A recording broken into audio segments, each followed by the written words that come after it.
Perlas del libro de Jeremías.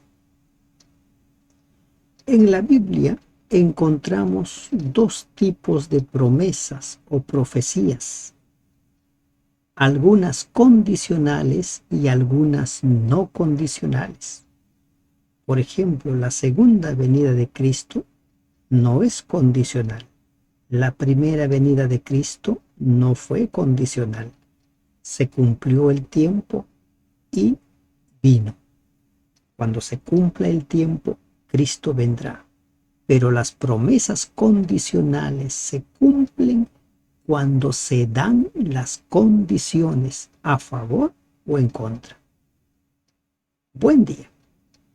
Damos gracias a Dios que nos permite meditar en las perlas del capítulo 22 del libro de Jeremías. Este capítulo 22 nos habla acerca de las profecías contra los reyes de Judá. Y nos vamos a encontrar en este capítulo con muchas profecías condicionales, promesas condicionales. Así dijo Jehová, orden a Jeremías, desciende a la casa del rey de Judá y habla allí esta palabra. Exactamente no se sabe la fecha de esta profecía, pero por el contenido de la profecía parece que fue dado durante el reinado de Joacim. Y aquí también vale la siguiente aclaración. Cuando nosotros leemos Primera de Reyes, Segunda de Reyes, Primera de Crónicas, Segunda de Crónicas, el libro de Jeremías, nos encontramos con diversos nombres de los últimos reyes de Judá. Por ejemplo, el que sucedió a Josías cuando él muere fue Joacás. Algunas versiones lo llaman Joaquín y otros lo llaman, como en este caso, Jeremías lo llama Salum. Luego vino Eliakim, más conocido como Joacim, o también como Joaquim, con M final. Luego Joaquín, con N, o Jeconías o Conías. Aquí se le llama Conías. Y por último, el último rey fue Sedequías, pero que también tenía otro nombre, Matanías. Entonces a algunos se le puede complicar para identificar cómo es quién. Dice, oye palabra de Jehová, oh rey de Judá que estás sentado sobre el trono de David, tú y tus siervos y tu pueblo que entra por estas puertas. ¿Cuál es el mensaje que Dios le manda al rey? ¿Cuál es el mensaje? Así ha dicho Jehová, haced juicio y justicia, y librad al oprimido de mano del opresor. Y no engañéis ni robéis al extranjero, ni al huérfano, ni a la viuda, ni derraméis sangre inocente en este lugar. Miren, no era mucho lo que se le pedía al rey. Se le pedía que sea un rey justo, que haga justicia. Pero lamentablemente, por lo que se describe aquí, era un rey opresor, engañador, ladrón, porque dice, ni robéis al extranjero, ni al huérfano, ni a la viuda. Y le robaban a los más vulnerables, le robaban a los más pobres. Y no solo que los robaban, no solo que hacían injusticia, sino también derramaban su sangre. Entonces ahora Dios les manda el mensaje y le dice, alto, hay que hacer un cambio, hay que hacer reformas. Lo mismo que se nos pide a nosotros. Hay que revisar en nuestra vida qué usos y costumbres, qué prácticas necesitan ser transformados, necesitan ser reemplazados. Porque si efectivamente obedeciereis esta palabra, miren la condicionalidad, los reyes que en lugar de David se sientan sobre su trono entrarán montados en carros y en caballos por las puertas de esta casa, ellos y sus criados y su pueblo. ¿Mm? ¿Cuál es la condición? Deben ejercer su autoridad con justicia. No deben ser injustos. No deben abusar de los más débiles. No deben matar al inocente. Si obedeces esta palabra, entonces vas a seguir gobernando. Va a continuar el reino. Y en el versículo 5, mas si no oyereis estas palabras, condición, si no oyes, por mí mismo he jurado, dice Jehová, que esta casa será desierta. Una vez más nos encontramos con dos caminos. Si obedeces, el reino va a continuar, tu reinado va a continuar. Pero si desobedeces, esta casa será desierta, va a ser destruida. No hay más. No hay más. Dos opciones. Condicionalidad. Porque así ha dicho Jehová acerca de la casa del rey de Judá. Como Galaad eres tú para mí, y como la cima del Líbano. Sin embargo, te convertiré en soledad y como ciudades deshabitadas. Galaad se caracterizaba por ser un valle fértil, Líbano por igual. Pero ¿qué dice Dios? Para mí tú eres un valle fértil. Puedes ser un pueblo bendecido, una nación bendecida, pero si no obedeces, te voy a convertir en soledad, en ciudades deshabitadas. Prepararé contra ti destruidores, cada uno con sus armas, y cortarán tus cedros escogidos y los echarán en el fuego. Cuando Nabucodonosor tomó la ciudad de Jerusalén, quemó los hermosos edificios construidos con madera de cedro. Basta con recordar cuando Salomón construyó el templo, el palacio, la casa para la reina y la casa del bosque, como se lo llama. Cada una de ellas fueron revestidas con cedro. Y ahora dice Dios, todo va a ser consumido por el fuego. Si no obedeciereis. El mensaje es claro. Obedeces, continúa el reino. No obedeces, todo es destruido.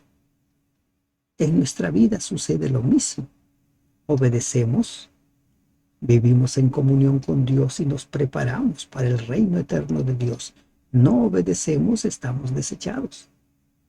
Y muchas gentes pasarán junto a esta ciudad y dirán, cada uno a su compañero, ¿por qué hizo así Jehová con esta gran ciudad?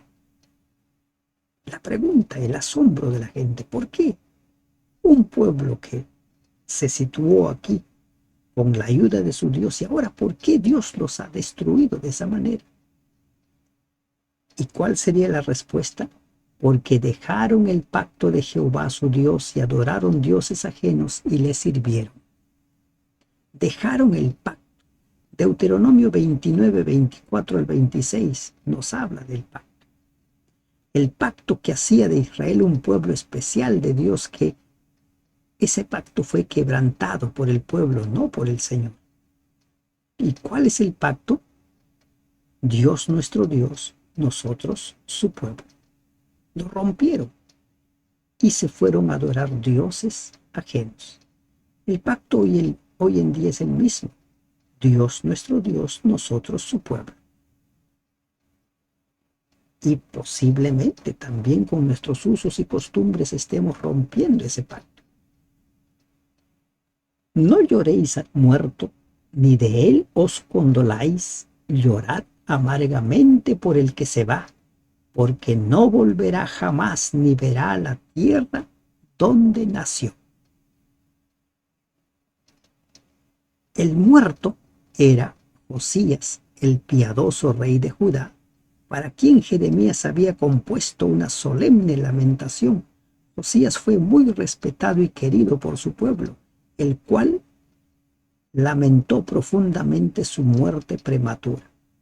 Ahora dicen, lloren por el que se va y que ya no va a volver. Aquí se hace una alusión a Joacás. Joacás, hijo sucesor de Josías, a quien el faraón Necao había quitado del trono y llevado a Egipto. Segunda de Reyes 23, 31 al 34. El fin de este rey, quien no volvería jamás a la tierra donde nació, se prestaba más para una endecha que la muerte de Josías, quien había sido herido mortalmente en el campo de batalla. Esta referencia a Josías y a Joacás indican que la época en que se dio este mensaje fue sin duda posterior al reinado de Joacás. A él se lo llevaron a Egipto. Y allí fue el final de sus días, no volvió. Porque así ha dicho Jehová acerca de Salum, hijo de Josías. Salum es Joacás, como ya les he mencionado. Salum, rey de Judá, el cual reinó en lugar de Josías su padre, y que salió de este lugar, no volverá más aquí, sino que morirá en el lugar a donde lo llevaron cautivo, y no volverá más a esta tierra. Él muere en Egipto. Allí lo llevó el faraón Necao, el mismo que había dado muerte a Josías. Ay del que edifica su casa sin justicia y sus salas sin equidad, sirviéndose de su prójimo de balde y no dándole el salario de su trabajo. Aquí hay una referencia a Joacim, quien evidentemente había descuidado la situación económica de sus súbditos, que estaban experimentando ya las penalidades de la invasión extranjera y la carga de tener que pagar pesados tributos. Que dice, edificaré para mí casa espaciosa y salas airosas, y le abre ventanas y le cubre de cedro y la pinta de bermellón. Una casa grande, cómoda, mientras que el pueblo está experimentando el sitio. Lamentablemente eso suele suceder con las autoridades. El pueblo está en apuros, pero ellos viven a sus anchas. Bermellón quizás se refiere al mismo pigmento rojo que se empleaba en los edificios de Asiria y de Egipto. Comunidad, cómodos, el pueblo sufriendo, ellos disfrutando. ¿Reinarás porque te rodeas de cedro? Es el mensaje de Dios.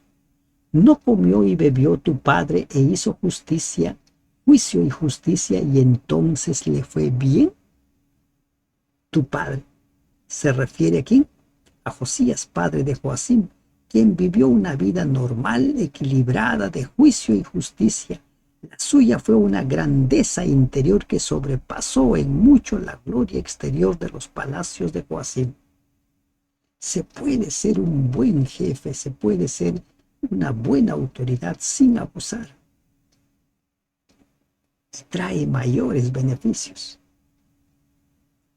Y le fue bien. Él juzgó la causa del afligido y del menesteroso, y entonces estuvo bien. Miren lo que dice aquí. ¿No es esto conocerme a mí?, dice Jehová. Josías conoció a Jehová. ¿Y cómo lo conoció? Haciendo lo mismo que hace Dios, juicio y justicia. Y el gran dilema nuestro es, ¿conocemos o no conocemos a Dios? ¿Somos justos o no lo somos? ¿Ejercemos autoridad con juicio y justicia o no? Josías no buscó la grandeza por medio de hazañas seculares, pero Joacim hizo todo lo contrario. La grandeza de Josías se basó en la comunión con el Señor y es esa comunión la que lo fortaleció. Y es a esa comunión a la que se refiere el Señor. No es conocerme a mí en su justicia y su misericordia para con la causa del afligido y del menesteroso, mostró que conocía muy bien a Dios. Esta pregunta hay que respondernos individualmente. Hay que anotarlo. ¿No es esto conocerme a mí? ¿Qué es conocer a Jehová? Actuar con juicio y justicia. Mas tus ojos y tu corazón no son sino para tu avaricia y para derramar sangre inocente y para opresión y para agravio y para hacer agravio. Se suele decir que tal padre, tal el hijo. El hijo no tenía nada del padre en este caso. Por eso es de que muchos dichos son simplemente dichos, que no son ciertos. Por tanto, así ha dicho Jehová acerca de Joacim, hijo de Josías. ¿Quién es Joacim? También conocido como Salum. Y miren, Jeremías utiliza los dos nombres. En los versículos anteriores vimos Salum. Ahora dice Joacim.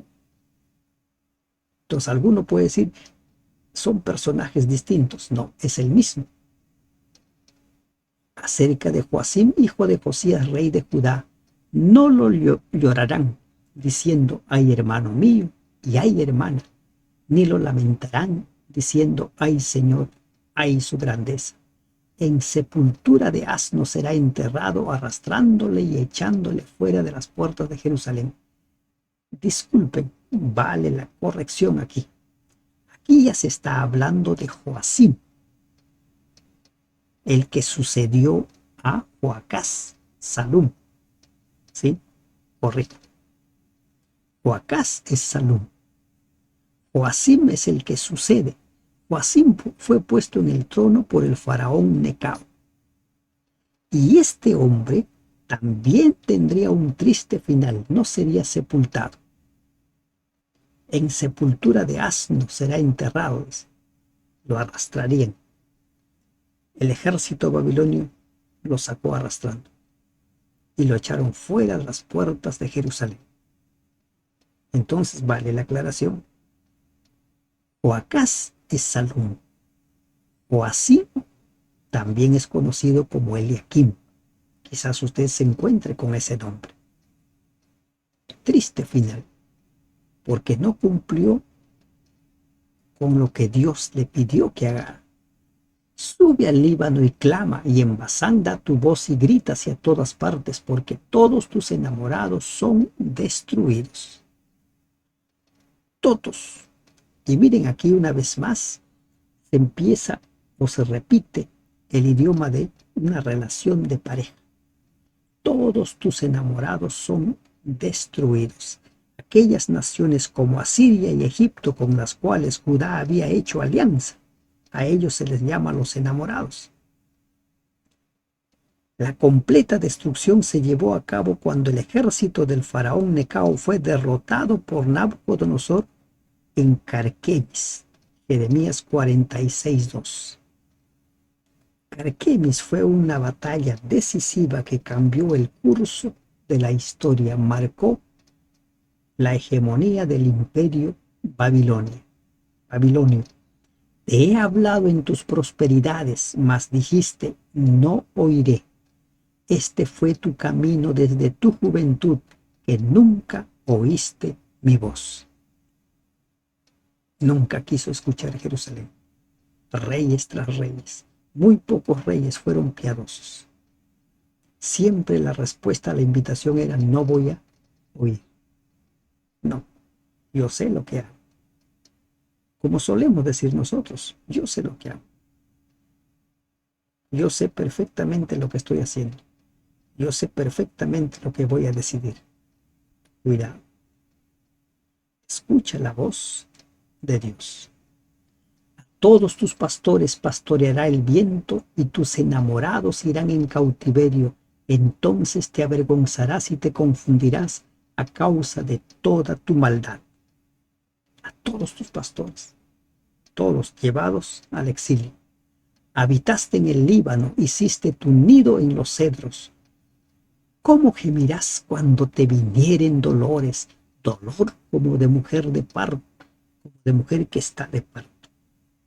Tiempos difíciles. Y miren por qué. Consecuencia de la desobediencia. Condición.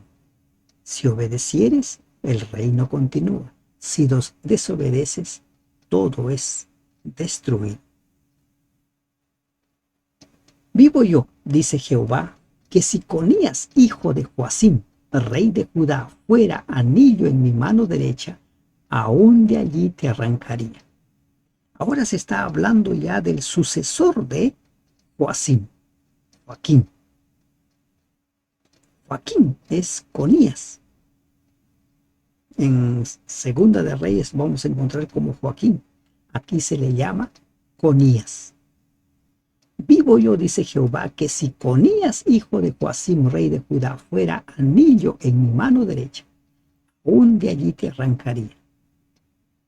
Los judíos, por ser un pueblo especial, por haber sido elegidos por Dios, llegaron a creer que hagan lo que hagan, siempre Dios los salvaría. Siempre Dios haría algún milagro para salvarlos. Pero ¿qué dice Dios? Si Conías, hijo de Joacim, rey de Judá, fuera anillo en mi mano derecha, aún de allí te arrancaría. Si no obedecía, sería arrancado. El anillo era un sello. Ese sello era el símbolo del poder real que daba validez a cada decreto. Era una posesión sumamente preciada, pero ahora Dios dice, no importa. Si no pone en práctica mis palabras, si no quiere servirme, entonces, desechado. Dios afirma resueltamente cuál sería el castigo de Joaquín o Conías. ¿Cuál sería? Iría al destierro. Te entregaré en mano de los que buscan tu vida y en mano de aquellos cuya vista temes. Sí, en mano de Nabucodonosor, rey de Babilonia, y en mano de los caldeos. Joaquín reinó muy poco tiempo, solo algunos meses, y parece que en esos pocos meses se comportó con una vileza tal que mereció una sentencia dura. ¿Y cuál es esa sentencia? Te haré llevar cautivo a ti y a tu madre que te dio a luz, a tierra ajena en que no naciste, y allá moriréis. Terrible, ¿verdad? Y a la tierra a la cual ellos con todo el alma anhelan volver, allá no volverán. Lo mismo que Joacás murió en Egipto. Ahora Joaquín moriría en Babilonia. ¿Es este hombre Conías una vasija despreciada y quebrada? Pregunta el Señor. ¿Es un trasto que nadie estima? ¿Por qué fueron arrojados él y su generación y echados a tierra que no habían conocido? La pregunta, ¿por qué? Porque no quisieron obedecer. Y miren, toda una generación, toda una generación llevadas al cautiverio. Esto parece insinuar que a pesar de que Joaquín solo tenía entonces 18 años, en el 598 a.C., ya era padre por lo menos de un hijo. Los registros cuneiformes consignan que en el año 592 a.C. tenía 5 hijos. Segunda de Crónicas 36:9. Pero miren, en el siguiente versículo, la sentencia sobre este rey, joven, pero por lo visto, un rey vil, un rey terrible, apóstata. Tierra, tierra, tierra, oye palabra de Jehová. Así ha dicho Jehová: escribid lo que sucederá a este hombre privado de descendencia, hombre a quien nada próspero sucederá en todos los días de su vida, porque ninguno de su descendencia logrará sentarse sobre el trono de David ni reinar sobre Judá. Ninguno. La última parte de Jeremías 22:30 explica el sentido de esta frase: ninguno de la descendencia de Joaquín ocuparía el trono, ni sus hijos ni sus descendientes reinaron sobre Judá. Zorobabel fue caudillo de los judíos que volvieron del cautiverio, pero no gobernó como rey. El último rey fue Sedequías. Joaquín, su descendencia, no se volvió a sentar. Quien se sentará en el trono, dice la promesa, es el Cristo. Cristo se sentará en ese trono. Las promesas condicionales, las profecías condicionales, se cumplen para bien o para mal. Son condicionales porque son bendición o no lo son, o son vida o son muerte. Y ante nosotros también hay muchas promesas condicionales. Aprendamos a elegir, pidamos al Espíritu Santo sabiduría para elegir sabiamente. Elijamos el camino de la obediencia, el camino de la vida. Que Dios te bendiga. Amén.